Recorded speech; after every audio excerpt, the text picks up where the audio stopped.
Yes, सुप्रभात बच्चों। आज हम पढ़ेंगे पाठ 13 कक्षा 8 का। पी साईनाथ जो हैं वो इसके लेखक हैं। तो क्या है, ये जो है पाठ वो महिला सशक्तिकरण के बारे में है कि महिलाएं अगर चाहें तो कुछ भी कर सकती हैं, उन्हें कमज़ोर नहीं समझना चाहिए। तो बहुत ही अच्छा और शिक्षाप्रद पाठ है। पुडुकोट्टई तमिलनाडु। साइकिल चलाना एक सामाजिक आंदोलन है। पुडुकोट्टई एक स्थान का नाम है जो कि तमिलनाडु में है। कुछ अजीब सी बात है ही ना, लेकिन चौंकाने की बात नहीं है। पुडुकोट्टई जिले की हजारों नवसाक्षर ग्रामीण महिलाओं के लिए यह अब आम बात है। अपने पिछड़ेपन पर लात मारने, अपना विरोध करने, व्यक्त करने, उन जंजीरों को तोड़ने का जिनमें कि वे जकड़े हुए हैं, कोई ना कोई तरीका लोग निकाल ही लेते हैं।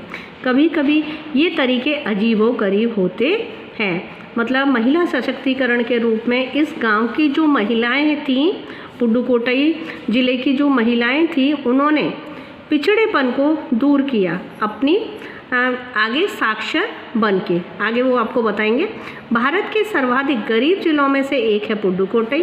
पिछले दिनों यहाँ की ग्रामीण महिलाओं ने अपनी स्वाधीनता, आज़ादी और गतिशीलता को अभिव्यक्त करने के लिए प्रतीक के रूप में साइकिल को चुना। सबसे ज़्यादा उनकी आज़ादी और गतिशीलता, सबका सिंबल क्या हुआ था? साइकिल। उनमें से अधिकांश नवसाक्षर थीं। अगर हम इस वर्ष से कम उम्र की लड़कियों को अलग अलग कर दें तो इसका अर्थ यह होगा कि जहां ग्रामीण महिलाओं के लिए 1/4 हिस्से ने, 1/4 मतलब 1/4 साइकिल चलाना सीख लिया है, और इन महिलाओं में से 70,000 से भी अधिक साइकिल महिलाओं ने प्रदर्शन एवं प्रतियोगिताओं में, प्रतियोगिता किसको बोलते हैं? कंपटीशन को बोलते हैं। और प्रदर्शन के किसी भी चीज़ को हम प्रदर्शित करते हैं, दिखाते हैं। जैसे सार्वजनिक कार्यक्रमों में बड़े गर्व के साथ अपने कौशल किसको कहते हैं? स्किल को बोलते हैं। और अभी भी उनमें साइकिल चलाने की इच्छा जारी है। वहाँ इसके लिए कई प्रशिक्षण शिविर लगाए गए। प्रशिक्षण शिविर किसको बोलते हैं? Training camp. प्रशिक्षण का मतलब क्या होता है? ट्रेनिंग, और शिविर का मतलब होता है कैंप। ग्रामीण पुडुकोट्टई के मुख्य इलाकों में अत्यंत रूढ़िवादी पृष्ठभूमि से आई युवा मुस्लिम लड़कियां सड़कों से अपनी साइकिलों पर जाती हुई दिखाई देती हैं। रूढ़िवादी पृष्ठभूमि जिसमें कि महिलाओं को घर से बाहर निकलने की आज़ादी नहीं होती, छोटी उम्र में ही लड़कियों की शादी कर दी जाती है, उनको पढ़ाने लिखाने का उनके घर वाले विरोध करते हैं। इसको हम क्या कहते हैं? रूढ़िवादी पृष्ठभूमि के गांव से जो महिलाएं आती हैं। जमीला बीवी नामक एक युवती जिसने कि साइकिल चलाना शुरू किया, मुझसे कहा, यह मेरा अधिकार है, अब हम कहीं भी जा सकते हैं, अब हमें बस का इंतज़ार नहीं करना चाहिए। मुझे पता है, जब मैंने साइकिल चलाना शुरू किया तो लोग फब्तियाँ कसते थे। फब्तियाँ किसको कहते हैं? कमेंट करना, गंदी गंदी भद्दी बातें बोलना, जो कि लेडीज़ जाती थी साइकिल चलाने के लिए। लेकिन मैंने उस पर कोई ध्यान नहीं दिया। कोई भी कार्य अगर महिला शुरू करती हैं तो उनके पीछे से बोलने वाले बहुत लोग होते हैं। तो इसी तरह जो महिलाएं आगे बढ़ रही थी, क्यों? क्योंकि गांव की जो पृष्ठभूमि थी वो पुरानी थी। लोग पुराने विचारों वाले थे कि लड़कियों को घर से बाहर नहीं निकलना चाहिए। फातिमा एक माध्यमिक स्कूल में पढ़ाती है और उन्हें साइकिल चलाने का ऐसा चाव लगा कि हर शाम आधा घंटे के लिए किराए पर साइकिल लेती है। लड़कियों को इतना शौक लग गया दूसरी लड़कियों को देखकर कि हमें भी अब साइकिल चलानी है। एक नई साइकिल खरीदने की उनकी हैसियत नहीं है। फातिमा ने बताया कि साइकिल चलाने में एक खास तरह की आज़ादी है, हमें किसी पर निर्भर नहीं रहना पड़ता। अगर हमको कोई भी व्हीकल चलाना आ जाता है तो हम किसी पर निर्भर रहते हैं। नहीं तो अगर घर पे होते हैं, बाई चांस हमको स्कूटी चलानी नहीं आती या साइकिल चलानी नहीं आती, तो हमें या तो ऑटो वाले का वेट करना पड़ता है या फिर अपने पापा का इंतज़ार करना पड़ता है कि हमारे पापा हमें बाज़ार ले जाएंगे, या जो जिसको भी घर में चलाना आता है उसका। लेकिन अगर हम खुद पर डिपेंड हैं, हमको खुद चलाना आता है, तो हम आराम से चला सकते हैं। मैं कभी इसे नहीं छोड़ूंगी। जमीला, फातिमा और उनकी मित्र अवकनी, ये तीनों कौन है? सहेलियां हैं। इन सब की उम्र 20 वर्ष के आसपास है और इन्होंने अपने समुदाय की अनेक युवतियों को साइकिल चलाना सिखाया है। अपनी ही कौम की जो लड़कियां हैं उनको भी उन्होंने साइकिल चलाना सिखाया है। इस ज़िले में साइकिल की धूम मची हुई है। इसकी प्रशंसकों में महिला, खेतीहर मजदूर, पत्थर खदानों में मजदूरी करने वाली औरतें और गांवों में काम करने वाली नर्सें। जिन्होंने सबसे पहले साइकिल चलाना सीखा वो कौन कौन थी और कौन इनकी प्रशंसक थी, मतलब इनकी जो इन्होंने जो कार्य किया था, फातिमा, जमीला, इन्होंने उनकी प्रशंसा किस किस ने की, सुनो। तो सबसे पहले तो वो महिला है खेतीहर मजदूर, जो कि खेतों में काम करती थी। दूसरी पत्थर खदानों की मजदूरी, जो कि पत्थर टूटते थे ना, जो पत्थर की खानें होती थी, वहाँ जो महिलाएं मजदूरी करती थी उनके लिए भी बहुत सुविधाएं थी। क्यों? क्योंकि उनको बेचारियों को पैदल आना पड़ता था इतना इतना दूर तक, जो खेतों में काम करती थी औरतें और मजदूरी करने वाली औरतें। और गाँव में काम करने वाली नर्सें, जो कि आंगनबाड़ी वगैरह में नर्सें काम करती थी ना, और जो हॉस्पिटल होते थे, पुराने सरकारी अस्पताल होते थे, उनमें जो नर्सें काम करती थी उनको भी पैदल आने में दिक्कत होती, तो उनके लिए बहुत सुविधा हो गई थी। बालवाड़ी और आंगनवाड़ी कार्यकर्ता, मैंने इससे पहले भी बोला, आंगनवाड़ी और बालवाड़ी कार्यकर्ता, जिनको कि मोस्टली गांव में ही जाना पड़ता है और शहर तक तो उनको साधन मिल जाता है आने जाने का, लेकिन आगे गांव में जाने के लिए उनको साधन नहीं मिलता, तो उनके लिए साइकिल एक बहुत अच्छा साधन बन गया। बेशकीमती पत्थरों को तराशने में लगी औरतें और स्कूल की अध्यापिकाएं भी साइकिल का जमकर इस्तेमाल करने लग गई थी।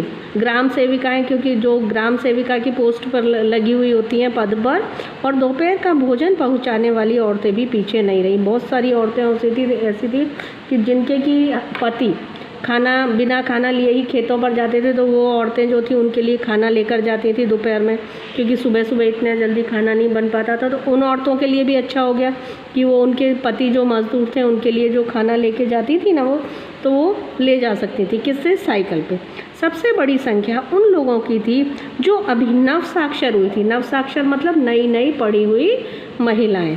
जिस किसी नवसाक्षर अथवा नई नई साइकिल चलाने वाली महिला से मैंने बातचीत की, उसने साइकिल चलाने और अपने व्यक्तिगत आज़ादी के बीच में सीधा संबंध बताया। क्या बताया? कि जिस समय वो साइकिल नहीं चलाती थी उस समय उसे परतंत्रता महसूस होती थी, मतलब एक गुलामी महसूस होती थी और दूसरों पर निर्भर होना महसूस होता था। लेकिन जब से उसने साइकिल चलाना सीखा है तब से वो अपने आप को स्वतंत्र मानने लगी है। और साइकिल आंदोलन की एक अगुआ का कहना है, अगुआ किसको कहते हैं? जो हमें नेतृत्व करता है हमारा। मुख्य बात यह है कि इस आंदोलन ने महिलाओं को बहुत आत्मविश्वास प्रदान किया। महिलाओं में क्या? सेल्फ कॉन्फिडेंस आया, अपने आप कुछ करने की इच्छा जागृत हुई। महत्वपूर्ण यह है कि इससे पुरुषों पर उनकी निर्भरता कम कर दी है। अब वह प्राय देखते हैं के लिए कोई औरत अपनी साइकिल पर 4 किलोमीटर तक दूरी आसानी से तय कर लाने लगी है। मतलब पुरुष पर पहले वो निर्भर रहती थी घर पे कि मेरे भाई आएंगे तब वो काम करेंगे, हमारे लिए कोई सामान लेके आएंगे, सब्जी लेके आएंगे, या फिर हमारे पापा आएंगे तो बाहर से लेके आएंगे, बच्चों को स्कूल से लेके आएंगे। तो वो निर्भरता जो महिलाओं की थी वो ख़त्म हो गई थी। कभी कभी साथ में उनके बच्चे भी होते थे। यहाँ तक कि साइकिल से दूसरे स्थानों से सामान ढोने की व्यवस्था खुद ही की जा सकती है। सामान ढोना मतलब सामान को उठा के लाना। किस पर रख के लाना? साइकिल पे रख के लाना। लेकिन यकीन मानिए जब इन्होंने साइकिल चलाना शुरू किया तो इन पर लोगों ने जमकर प्रहार किया। इससे पहले भी बताया था मैंने कि जब साइकिल चलाने लगी महिला तो जो मेल मेंबर थे उन्होंने बहुत ज़्यादा इन पर फफ्तियाँ कसी, ताने कसे, जिसे कि इन्हें झेलना पड़ा। गंदी गंदी टिप्पणियाँ भी की गई। लेकिन धीरे धीरे साइकिल चलाने को सामाजिक स्वीकृति मिली। जब महिलाओं ने कमर कस ली कि नहीं, हमें किसी की नहीं सुननी, हमें तो अपनी आज़ादी चाहिए और हम किसी के साथ गलत थोड़ी कर रहे हैं, हमें तो अपनी स्वतंत्रता चाहिए और अपने काम आराम से हम कर सकें, अपनी सुविधा चाहिए। इसलिए उन्होंने किसी की चिंता नहीं की और धीरे धीरे समाज ने भी इस बात को स्वीकारना शुरू कर दिया। इसलिए महिलाओं ने इसे अपना लिया। साइकिल प्रशिक्षण शिविर देखना एक असाधारण अनुभव है। किला कुरुचि गांव में सभी साइकिल सीखने वाली महिलाएं रविवार को इकट्ठी हुई थी। हुए बिना नहीं रह सकते थे, उन्हें इसे सीखना ही है। साइकिल ने उन्हें पुरुषों द्वारा थोपे गए दायरे के अंदर रोज़मर्रा की घिसी पिटी चर्चा से बाहर निकलने का रास्ता दिखाया। साइकिल चलाने से एक फ़ायदा, हाँ ये वीडियो है। फ़ायदा हुआ, ये नव साइकिल चालक गाने भी गाती थी। उन गानों में साइकिल चलाने को प्रोत्साहन दिया जाता था। मतलब साइकिल चलाती थी उस वक्त गाने गाती थी, तो गाना गाते हुए इनको साइकिल चलाने में बहुत मज़ा आता था, जिससे कि जो दूसरी महिलाएं थी वो भी इनसे प्रोत्साहित होती थी। इनमें से एक गाने की पंक्ति का भाव है, ओ बहिना आ सीखे साइकिल, घूमे समय के पहिए संग। मतलब इस गाने को ये बहुत गाती थी जिस समय साइकिल चलाती थी, जिसे साइकिल चलाने का प्रशिक्षण मिल चुका था। प्रशिक्षण किसे कहते हैं? ट्रेनिंग को कहते हैं। उनमें से बहुत बड़ी संख्या में साइकिल सीख चुकी महिलाएं अभी नई नई साइकिल सीखने वाली महिलाओं को भरपूर सहयोग देती थी, हमेशा एक दूसरे की हेल्प करती थी। जो साइकिल पुरानी सीख चुकी थी ना, वो नई साइकिल सीखने वालों को बहुत सहायता करती थी। उनमें से यहाँ न केवल सीखने सिखाने की इच्छा दिखाई देती है, बल्कि उनके बीच यह उत्साह भी दिखाई देता है कि सभी महिलाओं को साइकिल चलाना सीखना चाहिए। उनमें एक उत्साह होता था कि हमें भी साइकिल सीखनी है। तो बच्चों, आज मैं आपको इतना ही पाठ पढ़ाऊँगी। उम्मीद करती हूँ कि अच्छे से महिला सशक्तिकरण से संबंधित ये जो पाठ है अच्छे से समझ में आ गया होगा। धन्यवाद। दूसरा भाग जो भेजूँगी मैं बाद में भेजूँगी। धन्यवाद।